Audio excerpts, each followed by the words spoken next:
All right, ready to dive into something a little different today. We're talking sleep tourism. Sleep tourism. Yes, sleep tourism. I know it might sound a little counterintuitive. Vacations are for, well, being awake and doing things right. You'd think so, yeah. But apparently, there's a whole trend growing around making sleep the centerpiece of your trip. Interesting. I'm intrigued too, to be honest. Especially because, who doesn't feel like they need more sleep these days? It's almost like bragging about how little you sleep. Yeah, no, it's definitely become almost a status symbol to be constantly busy and sleep deprived. But what if I told you some of the places people are going for these sleep-focused trips are incredible? I'm talking like high-tech sleep pods in Italy or these tranquil nature escapes in the Dolomites. Oh, wow. I'm already feeling more relaxed just thinking about it. Right. And then there's forest bathing in Scandinavia. Forest bathing. I've heard that term, but I'm not entirely sure what it involves. Me neither, but it sounds amazing. We'll have to Definitely. dig into that a little more. But before we get too carried away with all the amazing destinations, I think it's important to acknowledge that statistically, almost half the population struggles to get enough sleep, It's true. Sleep issues are incredibly common. which means there's a good chance that someone listening right now has dealt with sleep troubles at some point.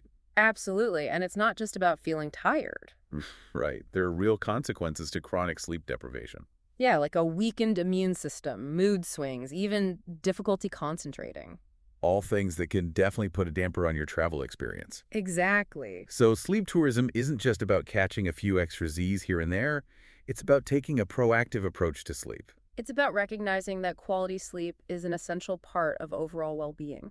And it's something worth investing in, especially when we're traveling and trying to make the most of our experiences. I couldn't agree more. Okay, you've definitely piqued my curiosity. Let's start with those destinations. You mentioned some pretty incredible places. Yeah, well, one that really stood out to me was the Hotel de Lin in Italy. The Hotel de Lin, what's so special about it?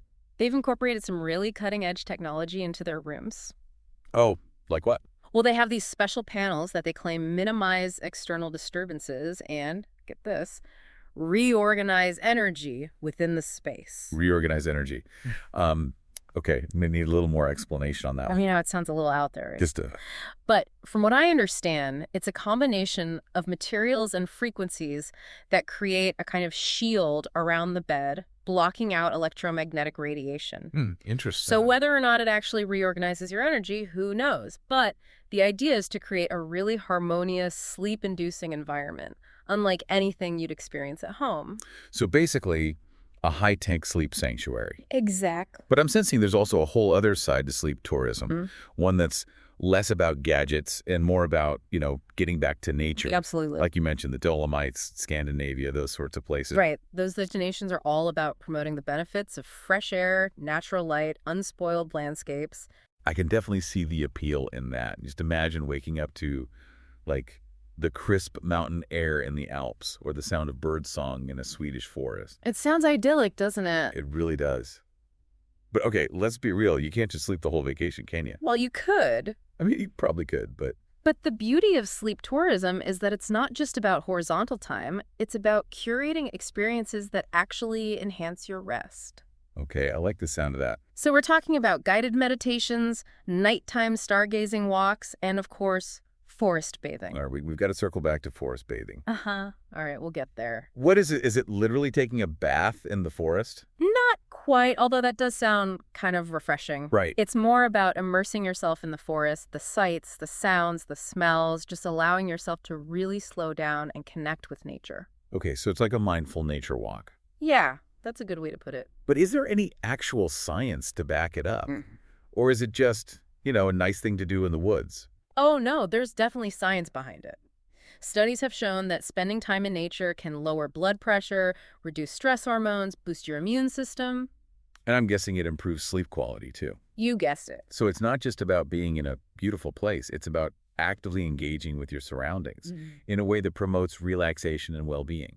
Exactly. And I think that's what sets sleep tourism apart from just, going on a regular vacation. It's intentional. It's about designing your trip around the goal of getting better, more restful sleep. Right. Okay, I'm definitely starting to see the appeal. Me too. So we've got futuristic tech in Italy, nature immersions in Scandinavia.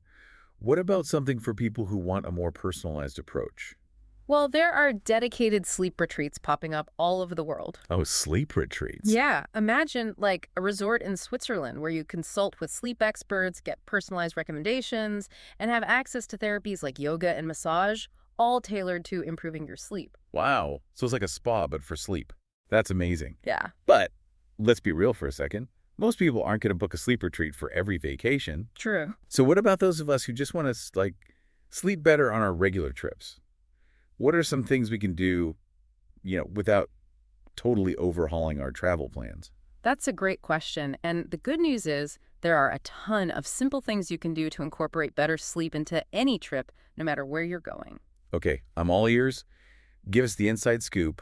What are your top tips for prioritizing sleep on vacation? Well, one of the most important things is to maintain a consistent sleep schedule, Even when you're traveling. especially when you're traveling. That sounds kind of tough, especially if you're changing time zones and all that. It can be, but it's really crucial for regulating your body clock and minimizing jet lag. So it's like keeping your internal clock on track, even when you're on the move. Exactly. But what about those times when a consistent sleep schedule just isn't possible?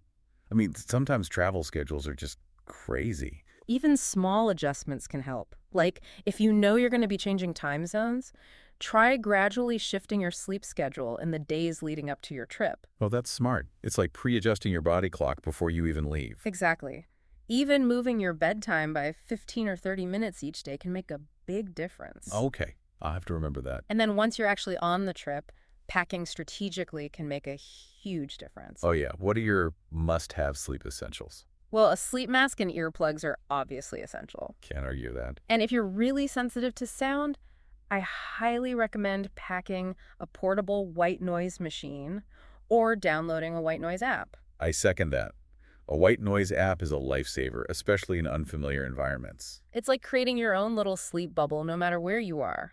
And speaking of creating a sleep-friendly environment, I always travel with blue light blocking glasses. Oh, those are great. I found they really help, especially if I need to use my phone or laptop before bed. Yeah, because that blue light from screens can really interfere with your sleep hormones. And it's so easy to get sucked into scrolling through social media before bed. It really is. I found that reading a book or listening to a podcast before bed is a much more relaxing way to wind down. That's a great tip. It's about giving your brain permission to switch off and prepare for sleep. Exactly. And while we're on the topic of winding down, don't underestimate the power of simple relaxation techniques. Like what? Deep breathing exercises, stretching, even a short meditation session can do wonders for calming your mind and body before bed. Okay, you're giving me so many good ideas. I'm ready to revamp my entire approach to travel. That's the spirit. But before we get too carried away with planning our dream sleep vacations, I think it's time to dive into the science behind all of this. Why is sleep so crucial, especially when we're traveling? What's actually happening in our brains and bodies while we sleep?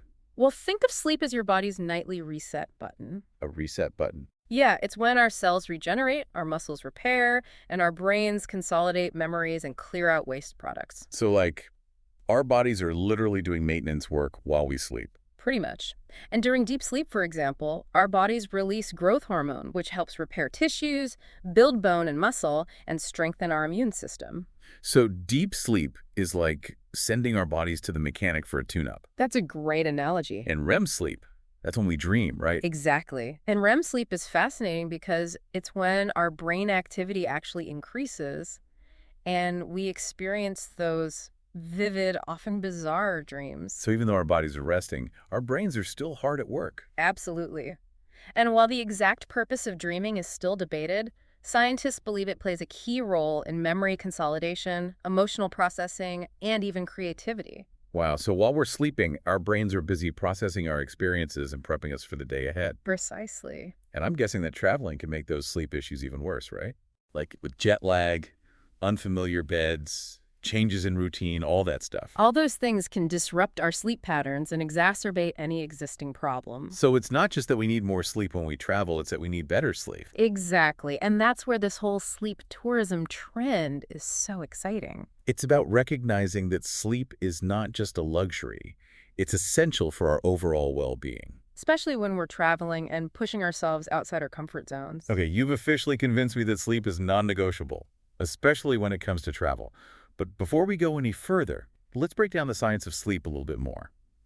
What exactly is happening in our brains and bodies when we sleep? What's the science behind this whole nightly reset process? Well, it's less magic and more like a beautifully orchestrated symphony of biological That's processes. symphony. Yeah, our brains go through distinct stages of sleep, each with its own unique function. It's like our brain shifting gears as we move through the night. That's a great way to put it. Okay, so break it down for us. What's happening in each of these sleep gears? So there are four main stages. Stage one is like idling, you're slowing down, feeling drowsy, drifting off. Okay, stage 1, idling. Stage two is like coasting. You're becoming less aware of the world around you as your brain waves slow down. Stage 2, coasting. Got it. And then we shift into stage three, deep sleep. Deep sleep. This is where the magic happens, right? This is where the real restorative work happens. Yeah, your body's overnight repair crew gets to work. So our bodies are busy repairing and rebuilding tissues, strengthening our immune systems, and clearing out waste products. Exactly. Wow, deep sleep is like a nightly tune-up for our bodies and minds. It really is. But we can't forget about stage 4, REM sleep. Ah, yes, REM sleep, where things get really interesting. So that increased brain activity and those vivid dreams we talked about, that's REM sleep in action. You got it. So while we're busy catching Z's, our brains are working overtime, sorting through our experiences, filing away memories, and maybe even coming up with our next big idea. Exactly. And what's fascinating is that the amount of time we spend in each sleep stage changes throughout the night. Oh, really? Early on, we cycle through deep sleep more frequently. Makes sense. You got to get that repair work done. Right. But as the night progresses, we spend more time in REM sleep. Interesting. So it's not just about getting enough sleep. It's about getting the right balance of sleep stages. That's a really important point. And I'm guessing that's where travel can really throw things off. You nailed it. When we travel across time zones, our internal clocks get disrupted, which can mess with the timing and duration of our sleep cycles. So even if we manage to get those recommended 7 to 8 hours of sleep, we might not be getting enough of those crucial deep sleep and REM cycles. That's right. Wow, I never thought about it like that before. And that's why prioritizing sleep when we travel is so important. It's not just about feeling rested, it's about giving our bodies and minds the time they need to recover and recharge. Exactly. And that's where sleep tourism comes in. It's about creating environments and experiences that promote restful sleep, so we can enhance the quality of our vacations and return home feeling truly rejuvenated. Well said. You've officially turned me into a sleep enthusiast. I'm ready to book that sleep retreat and dive headfirst into a world of restorative slumber. Aha! Excellent. But for those of us who can't quite swing a dedicated sleep vacation just yet, what are some practical tips for incorporating better sleep into our regular trips? What can we do to make every trip a little bit more sleep-friendly? Well, that's a great question, and luckily there are lots of simple things you can do to improve your sleep while traveling, no matter where you're going or what your budget is. Okay, let's hear those tips. I'm ready to turn every trip into a mini sleep retreat. All right, let's do it. Welcome back to our exploration of sleep tourism. Before the break, we were talking about simple ways to improve sleep on regular trips, but now, how about we let our imaginations run a little wild? Oh yeah, let's dream big. What are some of those, ultimate must-sleep destinations? Well, remember that Italian hotel, the Hotel de Lynn we talked about? The one with the, the energy reorganizing panels. Exactly. They're really pushing the boundaries of sleep tech there. Those panels are designed to not only block out disturbances, but they actually claim to harmonize the energy within the room itself. Harmonize energy, huh? Uh, It sounds a little, I don't know, mystical, for lack of a better word. it does, a bit. But hey, if it leads to amazing sleep, I'm not knocking it. Do you know how it's supposed to work? I think you mentioned something about frequencies and materials. Yeah, it's a bit technical, but essentially it's creating a sort of electromagnetic shield around the bed, blocking out radiation, that kind of thing. Supposed to promote relaxation and better sleep. That's wild. Yeah. It's amazing to see how technology is being used to create these, hyper-personalized sleep experiences. It really is, and some hotels are even going beyond that, Yeah. incorporating biofeedback technology. Biofeedback in the hotel room. Yep. They use sensors to monitor your heart rate, your breathing, even your brain waves, and then adjust the room's temperature, lighting, sound, all to create the perfect sleep environment for you. Wow, that's next level. It's like having a sleep concierge.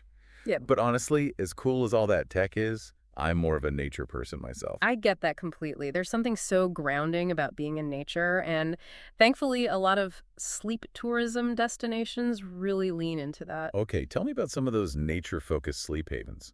Well, we touched on the Dolomites in Scandinavia earlier, but imagine for a moment waking up in a cozy cabin in the Italian Alps, surrounded by those incredible mountains and forests. I think my blood pressure just dropped a few points just picturing it. Right, and during the day, you can explore the trails, breathe that fresh mountain air, maybe even do some forest bathing. Okay, forest bathing. We've got to talk about this. Is it like actually taking a bath in the forest? Uh-huh. No, not quite, although I admit that does sound tempting. Right. It's more about immersing yourself in the forest environment, the sights, the sounds, the smells, really slowing down and connecting with nature. So like a mindful nature walk, essentially. Yeah, that's a good way to put it. And there's actually quite a bit of research backing up the benefits. Really? Like what? Studies have shown that spending time in nature can lower your blood pressure, reduce stress hormones, even boost your immune system. I'm guessing it improves sleep quality too. You know it. It's not just about being there. It's about engaging with the environment in a way that promotes relaxation and well-being. Exactly. That's a big part of what makes these destinations so special. Speaking of special, those tech-focused places we talked about earlier, can you tell me a little bit more about what those experiences are like? Well, if you're into that futuristic vibe, some hotels now have rooms that are basically high-tech sleep pods, advanced temperature and humidity control, personalized soundscapes, aromatherapy diffusers, the works. It sounds like something straight out of a sci-fi movie, but I have to admit, the idea of a sleep pod tailored to my exact preferences is pretty appealing. Right. And get this, some even incorporate virtual reality into the experience. You put on a headset and it's like you're transported to a serene beach or a peaceful forest, even the surface of the moon. Wow, that's wild. A dream vacation within a sleep vacation. But with all this high-tech stuff, do you ever worry about overcomplicating things? I mean, sleep is supposed to be natural, right? That's a valid point. You don't need all the bells and whistles to sleep well. Sometimes simple is best. Exactly. But I can also see the appeal of using technology to help us get better rest. For sure. And that's what's so great about sleep tourism. It offers such a range of experiences. From high-tech to nature-based, there's something for everyone. So why do you think sleep tourism is gaining so much momentum these days? What's driving this trend? Well, for one thing, we live in a world that's constantly demanding our attention. We're always plugged in, always on the go. It's no wonder so many people are feeling stressed and sleep deprived. It's like we've glorified busyness, and sleep has become this, I don't know, afterthought. It's true, but I think people are starting to wake up to the fact that sleep is crucial for our health and well-being. It's not a weakness, it's essential. Exactly, and sleep tourism is a reflection of that. It's a way for people to prioritize their well-being, to say, enough is enough, I'm making time for rest. It's like a rebellion against the cult of busyness. I love that. And it also ties into the whole wellness travel trend. People are looking for vacations that offer more than just relaxation. They want experiences that promote personal growth and well-being. So sleep tourism is a natural fit. It's about investing in yourself, not just escaping from reality. Right. And what's great is that it's accessible to everyone. You don't need to be a millionaire to prioritize sleep. Whether it's a high-tech sleep pod or a cabin in the woods, it's about making sleep a non-negotiable part of your trip. Exactly. And the best part is, I think we're only just scratching the surface of what's possible in the world of sleep tourism. I can't wait to see what innovative destinations and experiences emerge in the future. Me neither. But for now, I think it's time we get back to those practical sleep tips. After a short break, we'll be back with the final part of our deck dive, where we'll explore some actionable advice for creating your own sleep-focused travel itinerary, no matter your budget or destination. Sounds good to me. Until then, sweet dreams. All right, sleep enthusiasts, we are back for the final part of our deep dive into the world of sleep tourism. We've talked about the why, we've explored some incredible destinations, and now it's time for the how. How to actually make sleep a priority on your next trip. Exactly. So let's say you're planning a more, traditional vacation, maybe a city break or a family trip. What are some concrete steps you can take to make your itinerary more sleep-friendly? Well, first off, consider your destination with sleep in mind. If you're someone who's really sensitive to noise, maybe a bustling city center isn't the best choice. Right. Think about the environment you'll be sleeping in. Exactly. Maybe opt for a quieter neighborhood or a hotel that's known for good soundproofing. And if you're someone who needs, total darkness to sleep well, Be mindful of the time of year and the location. Oh, that's a good point. Places with those long summer days might not be ideal. Unless you're a fan of blackout curtains. Haha, true. And speaking of accommodations, when you're browsing hotels or rentals, really pay attention to the amenities they offer. Yeah, like do they have blackout curtains, a comfortable bed? Is it in a quiet location within the property? All those things can make a big difference in the quality of your sleep. And don't be afraid to make special requests, like if you're sensitive to noise, ask for a room away from the elevator or the ice machine. Absolutely. It never hurts to advocate for your sleep needs. Now, for the truly sleep-obsessed travelers out there, have you heard about these sleep-focused hotel packages? Oh yeah, some hotels are really going all out. I've seen packages that include things like a sleep consultation with an expert, a sleep-inducing spa treatment, even special menus with calming teas and snacks. It's like they've thought of every possible detail to help you sleep better. So even if your hotel doesn't have a dedicated sleep package, there are still things you can do to create your own little sleep haven in your room. For sure. Those sleep essentials we talked about earlier, the sleep mask, earplugs, a white noise machine. Those are must-haves. Absolutely. And I always like to pack a little lavender sachet too. It's a natural way to add a calming scent to the room. Oh, that's a nice touch. Mm. It's all about those little rituals that signal to your brain that it's time to relax. Right. And speaking of rituals, don't neglect your pre-sleep routine just because you're on vacation. Yeah, ditch the screens at least an hour before bed. That blue light is a sleep killer. Choose something more relaxing, like reading a book, taking a bath, listening to calming music. Give your body and mind a chance to wind down. And I've heard that if you're battling jet lag, getting some sunlight first thing in the morning can help reset your internal clock. Oh, yeah, that's a classic jet lag tip, and it really works. Even if you're not dealing with jet lag, getting some natural light during the day is just good sleep hygiene in general. Absolutely. It helps regulate your natural sleep-wake cycle. Okay, here's a tip that I think a lot of travelers need to hear. Don't overschedule yourself. Yes.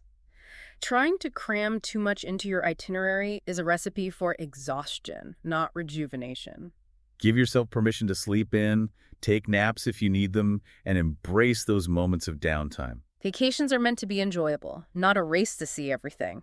And remember, prioritizing sleep isn't selfish, it's self-care. It's an investment in your well-being, and it'll make your travels so much more enjoyable. You'll be more present, more energized, and less likely to be, that grumpy, sleep-deprived traveler. Haha, exactly. So sleep well, travel better, and spread the good vibes. I love that. So there you have it, folks. We've explored the fascinating world of sleep tourism from every angle. The science, the destinations, and the practical tips to help you prioritize sleep on your next adventure. Because sleep isn't a luxury, it's an essential part of any travel experience. When you prioritize rest and rejuvenation, you're setting yourself up for more enriching and memorable adventures. So as you plan your next trip, remember to pack those sleep essentials, embrace those moments of downtime, and most importantly, give yourself permission to fully rest and recharge. Sweet dreams, fellow travelers. And that wraps up our deep dive into sleep tourism. We hope you've learned something new, gained some valuable insights, and maybe even discovered a newfound appreciation for the power of a good night's sleep. Until next time, may your travels be filled with adventure, discovery, and of course, plenty of restful slumber.